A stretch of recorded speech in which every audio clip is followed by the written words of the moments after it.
बिस्मिल्लाहिर्रहमानिर्रहीम। अस्सलामु अलैकुम अज़ीज़ तलबा।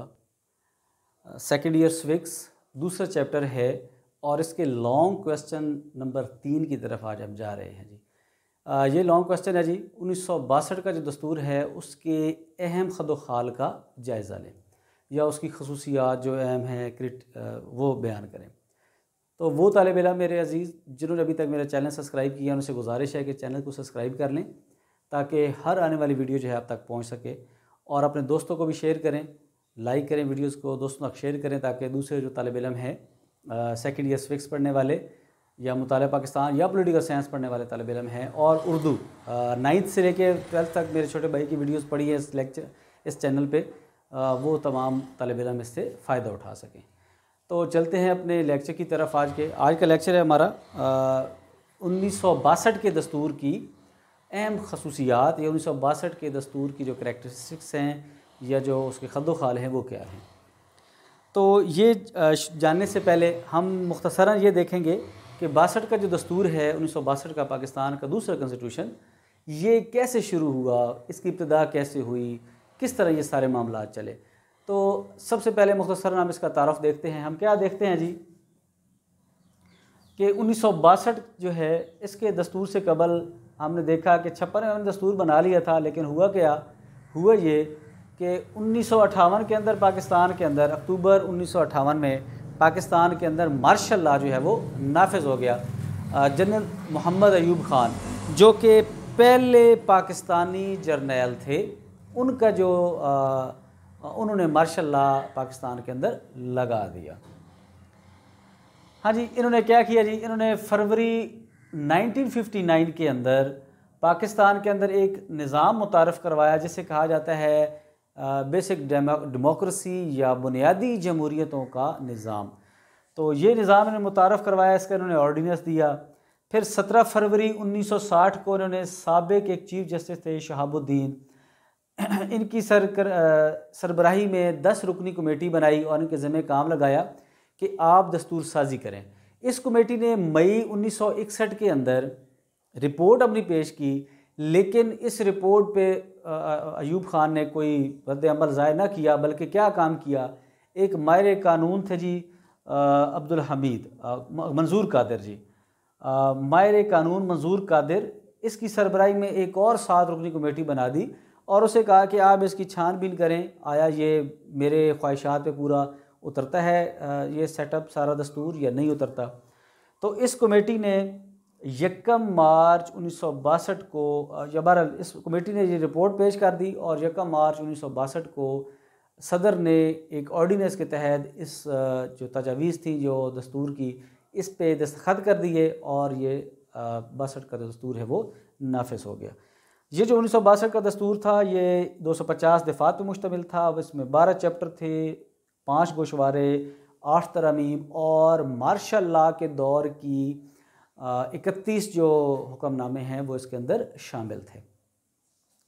तो अब हम चलते हैं जी इसके आगे, इसकी अहम जो शिकें थी, इसके जो अहम जो खसूसियात हैं उसकी तरफ। सबसे पहली खसूसियत आती है कि ये जो 1962 का दस्तूर था ये क्या था जी। नंबर 1 पे ये एक तहरीरी दस्तूर था। जैसे मुख्तसरन हमने तारुफ में देखा, इस दस्तूर की 225 दफ़ात हैं, 12 इसके चैप्टर हैं, 5 गोशवारे जिसमें ये जो शेड्यूल्स होते हैं, खाके होते हैं जिसमें मुख्तलिफ़ जो नेशनल लेवल के रिसर्च होती है वो की जाती है, मरदमशुमारी है या दीगर इस तरह के जो अमूर हैं तो उनको गोशवारा कहा जाता है जी। 8 तरमीम थी जो कि शुरू के दौर में ही 8 तरमीम करनी पड़ी, वो हम बाद में इंशाल्लाह देखेंगे जी क्यों करनी पड़ी जी।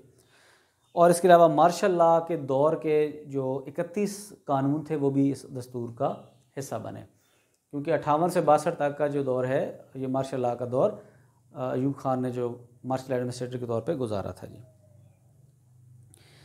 अच्छा जी, इसके बाद अगला जो हम पॉइंट देखते हैं जी वो क्या है जी, वफाकी आइन, फेडरल कॉन्स्टिट्यूशन। हाँ जी, 62 का दस्तूर था, ये जो वफाकी आइन बनाया गया, 2 ही सूबे रखे गए, ठीक है जी।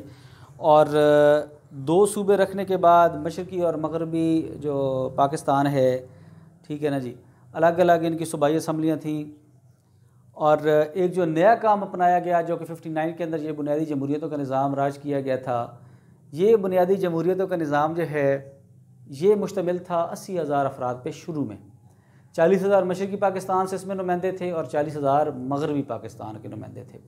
बाद में इस तादाद को बढ़ा दिया गया और 60,000 मशरक़ी पाकिस्तान और 60,000 मगरबी पाकिस्तान से इसके नुमाइंदे कर दिए गए। यूँ इसकी टोटल तादाद इस इंतखाबी इदारे की बन गई, बुनियादी जमहूरियतों के इदारे की तादाद बन गई 1,20,000। ये जो अरकान थे इनका काम था मरकज़ के अंदर सूबाई असम्बली का चुनाव करना, इनका काम था सदर का चुनाव करना 5 साल के लिए, मरकज़ी असम्बली यानी कि कौमी असम्बली का जो चुनाव करना 5 साल के लिए, और सूबाई असम्बली के अरकान का चुनाव करना 5 साल के लिए। मैंने ये मुख्तसरन छोटा सा खाका लिखा है। बुनियादी जमहूरियतों का निज़ाम, ये जो बुनियादी जमहूरियतों के अरकान थे ये काम करते थे इंतखाबी इदारे के तौर पे। इनकी तादाद जो यहाँ पे पहले मैंने लिखी 40,000, बाद में ये 60,000 हुई, 60,000 मशरक़ी पाकिस्तान से, 60,000 मगरबी पाकिस्तान से। ये जो 1,20,000 अरकान थे ये बने बतौर इंतखाबी इदारा। इन्होंने क्या किया, इन्होंने वोट डाले, कौमी असम्बली के अरकान को चुना 5 साल के लिए, इन्होंने वोट डाले, इन्होंने जनाब ये चुनते थे सूबाई असम्बली के अरकान को, और ये वोट के ज़रिए सदर का चुनाव भी किया करते थे। तो इन्होंने इस दस्तूर के अंदर, ये हम आगे शिक पड़ेगी भी सही, कि इस दस्तूर के अंदर जो तरीक़ा इंतखाब अपनाया गया वो बिल वास्ता था, यानी कि इनडायरेक्ट मेथड जो है वो अपनाया गया इलेक्शंस का। ठीक है जी, इंतखाबात का तरीका जो है वो इनडायरेक्ट अपनाया गया। हाँ जी, इस्तवार आइन या ऐसा दस्तूर जो आप पहले फर्स्ट ईयर में पढ़ चुके होंगे, इंशाल्लाह मैं भी लेक्चर्स अपलोड करूँगा इस पर। इस्तवार आइन वो दस्तूर जिसमें तरमीम करने का तरीक़ाकार मुश्किल हो, उसे हम इस्तवार आइन कहते हैं, या इसको रिजिड भी कहा जाता है, नॉन फ्लेक्सिबल भी कहा जाता है। तो इसके अंदर तरमीम करने का तरीका क्या था जी, बज़ाहिर ये कहा गया कि 2/3 अरकान जो हैं कौमी असम्बली के वो तरमीम कर सकते हैं। 2/3 अरकान आइन में तरमीम तजवीज़ करते, सदर दस्तखत कर देता, तरमीम हो जाती। बज़ाहिर बड़ा सादा सा काम है, लेकिन अमली तौर पे ऐसा नहीं था। हर ऐसी तरमीम जो सदर साहब को पसंद नहीं होगी या सदर साहब नहीं चाहते होंगे, फिर क्या होता, फिर अगला तरीका ये था, कौमी असम्बली ने 2/3 से तरमीम पास की, सदर को दस्तखत के लिए भेजी, सदर ने क्या किया, सदर ने दस्तखत किए बगैर एतराज़ लगा के वापस भेज दिया, मंजूर नहीं किया, वापस भेज दिया कि इसमें ये चीज़ें तब्दील करो या इसमें इसको और बेहतर करो। तो फिर ये होना था, फिर जनाब कौमी असम्बली उसको क्या करती, कौमी असम्बली ने उसको 3/4 अरकान की जो रजामंदी है उससे पास करना था। 3/4 अरकान की रजामंदी से पास करना था। पास करने के बाद फिर वो सदर के पास जाती वो तरमीम, और सदर साहब फिर क्या करते, फिर ख़ुद साइन न करते, फिर उसको भेज देते इन बुनियादी जमहूरियतों के अरकान की तरफ जिनकी तादाद थी 1,20,000, शुरू में 80,000 फिर 1,20,000 हुई, तो इनके पास भेज देती। सदर जो मुमलिकत है इनके पास भेजते उस तरमीम को, तरमीम मुसवदे को। अब ये जो अरकान हैं 1,20,000, ये अगर कसरत राय से उसको पास कर देते तो तरमीम हो जाती, अगर ये पास ना करते तो तरमीम ना होती। ये तरीका था, इसलिए इसको कहा गया इस्तवार आइन था। ये इसमें तरमीम करने का तरीका मुश्किल था।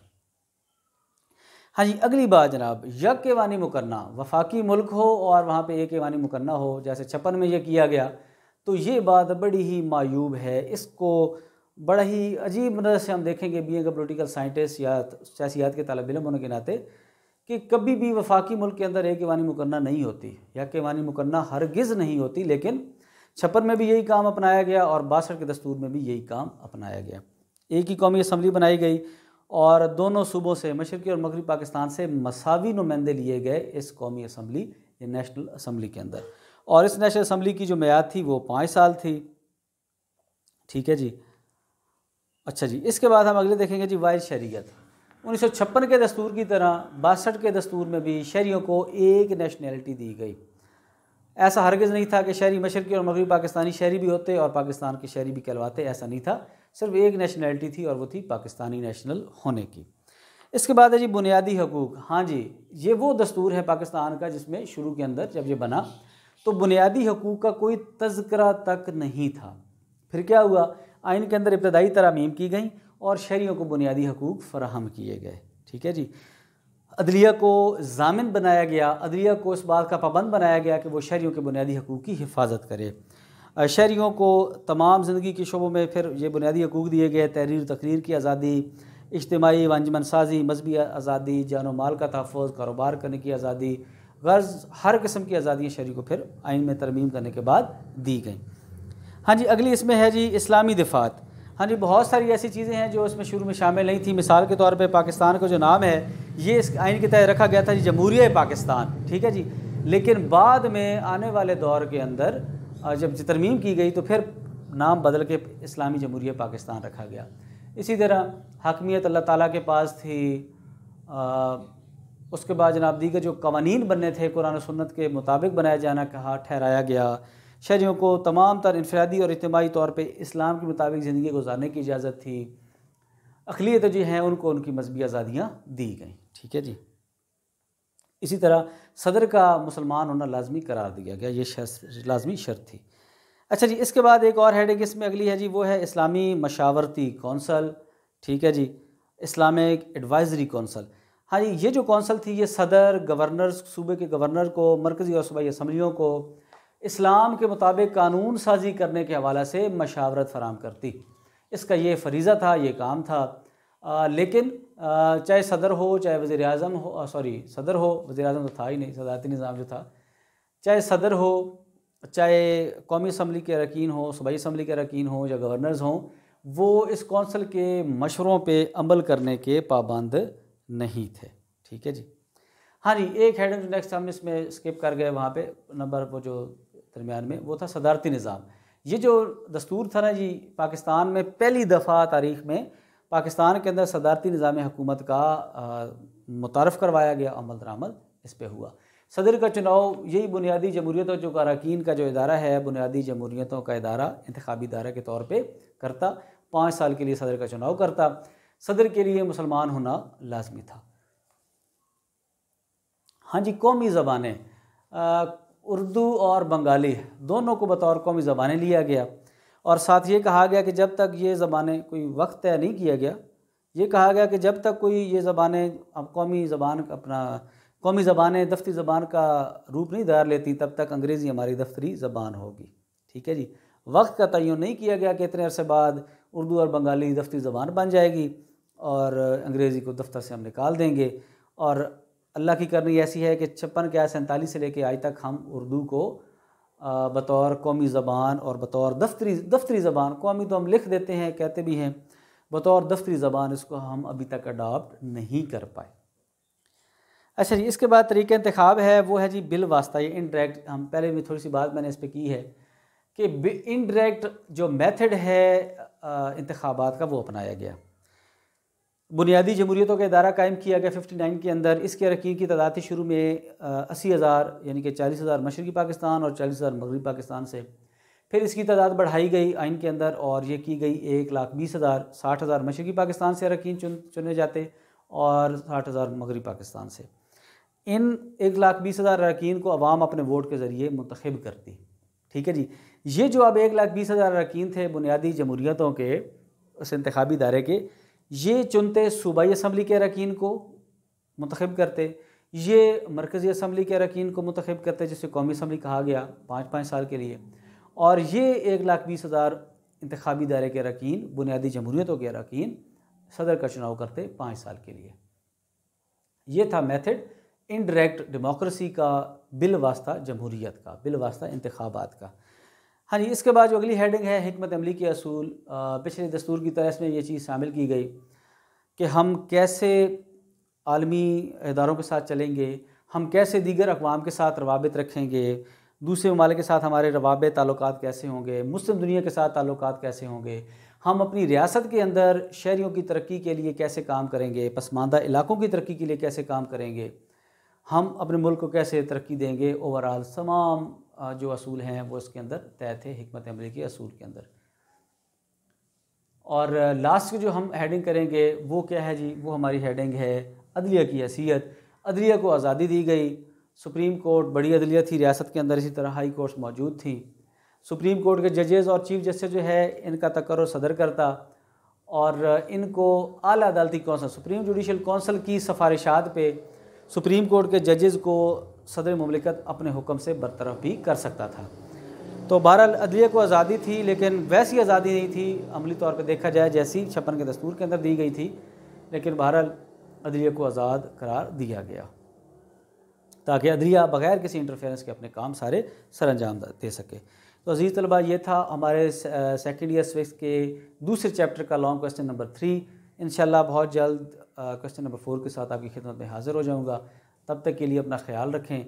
चैनल सब्सक्राइब नहीं किया तो सब्सक्राइब करें, लाइक करें, शेयर करें दूसरे दोस्तों तक जो कि तालिब इल्म हैं, ताकि वो भी इससे फ़ायदा उठाएँ। अगले लेक्चर तक के लिए इजाज़त। अस्सलामु अलैकुम।